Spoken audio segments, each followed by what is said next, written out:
अच्छा, क्या आईसीसी ने जानबूझकर श्रीलंका में जो लड़ाई हुई है ना, उसमें यशस्वी जायसवाल को बचाया है क्या? हेलो, यशस्वी जायसवाल और फर्नांडो की लड़ाई इस वक्त ईरान और अमेरिका की लड़ाई से भी ज्यादा गर्म हो चुकी है। मीडिया में अब आपको जायसवाल ईरान से ज्यादा एग्रेसिव दिखाई देंगे और इस मामले में एक नया मोड़ आया। श्रीलंकाई कई क्रिकेट फैंस ने ये इल्जाम लगाया है कि इस पूरे मामले में आईसीसी वाले यशस्वी का साथ दे रहे हैं और फर्नांडो और जायसवाल को बराबर से दोषी ठहरा रहे हैं, जबकि ऐसा बिल्कुल भी नहीं है। गलती पूरे तरीके से जायसवाल की है, ऐसा कुछ श्रीलंकन फैंस बोल रहे हैं। असल में बात यह है कि आईसीसी ने जो अपनी प्रेस रिलीज इस मामले में लेकर जारी करी है, उसमें यह लिखा है कि यह घटना जब हुई उसके बाद दोनों प्लेयर्स के बीच कहासुनी हुई और इसमें फर्नांडो ने अपना सर जायसवाल की तरफ किया। इसके जवाब में जायसवाल फिर लीन हुए और जिससे इन दोनों का एक कांटेक्ट हो गया। दोनों खिलाड़ियों ने इस मामले में खुद को दोषी करार मान लिया और इस वजह से दोनों पर 25% मैच फीस और साथ में एक डीमेरिट पॉइंट का जुर्माना लगाया जा रहा है। अब श्रीलंका में जो क्रिकेट फैंस हैं वो रो रहे हैं कि भाई आप वीडियो निकाल कर देख लो, आपके पास सारे सबूत मौजूद हैं। आपको साफ साफ यही दिखाई देगा कि फर्नांडो ने तो बिल्कुल भी चार्ज नहीं किया, पूरे तरीके से यशस्वी टक्कर मार के गए हैं। तो जो फिजिकल होने की शुरुआत और अंत दोनों यशस्वी जायसवाल ने की, तो फिर आईसीसी ने दोनों खिलाड़ियों को बराबर से जुर्माना क्यों लगाया और दोनों को बराबर जिम्मेदार क्यों ठहराया? वेल, इस मामले पर मैं श्रीलंका वालों से यही कहूंगा कि थोड़ा और रो लो।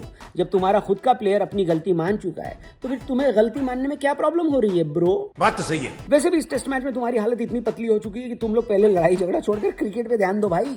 हमने आपको कल ही बता दिया था कि श्रीलंका वाले अगर इस टेस्ट मैच में इनिंग से नहीं हारते तो इसका मतलब होगा कि टीम इंडिया ने बड़ी एडवांटेज लेने के बावजूद अपनी बढ़त गंवा दी है। लेकिन इंडिया वालों ने ऐसी गलती बिल्कुल भी नहीं करी। हालांकि जब दिन का खेल शुरू हुआ तो श्रीलंका वाले ऐसा लगा कि तैयारी करके आए हुए थे।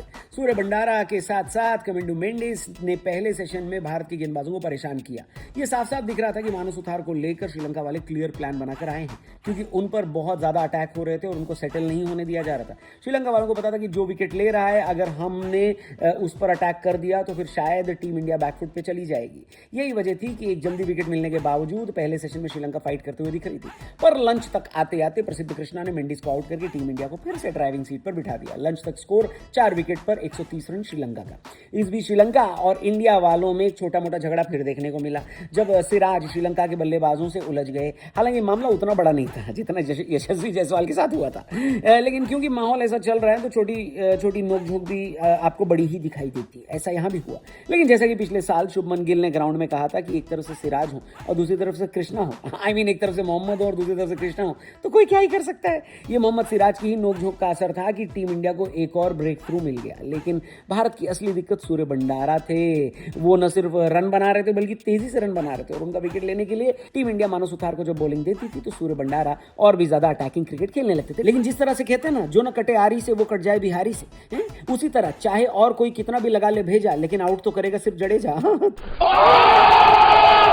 जडेजा ने टीम इंडिया को ये विकेट लेकर ब्रेक थ्रू दिलाया। लेकिन श्रीलंका वाले इतना तो डिसाइड करके आए थे कि कुछ भी हो जाए, हम इंडिया के स्कोर के बराबर भले ना पहुंच पाए लेकिन फॉलो ऑन नहीं होने देंगे।